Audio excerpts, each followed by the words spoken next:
ശ്രേഷ്ഠമെന്ന വാക്കിന്റെ അർത്ഥം എന്താണ്?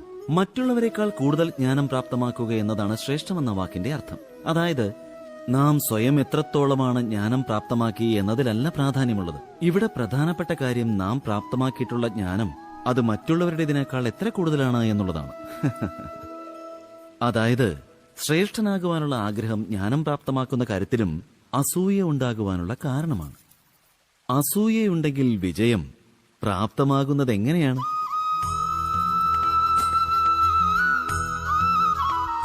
കുറച്ചു കാലം വേണമെങ്കിൽ ശ്രേഷ്ഠരെ പോലെ ജീവിക്കുവാൻ സാധിക്കുന്നതാണ്.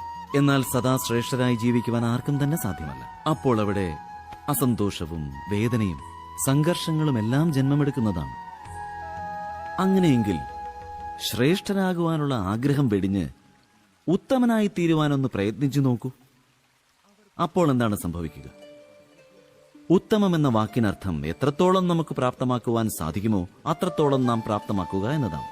അത് മറ്റുള്ളവരെക്കാൾ കൂടുതൽ പ്രാപ്തമാക്കണമെന്ന ആഗ്രഹത്തോടെയല്ല, എന്നാൽ സ്വന്തം ആത്മാവിന്റെ തൃപ്തിക്ക് വേണ്ടിയായിരിക്കണം പ്രാപ്തമാക്കേണ്ടത്.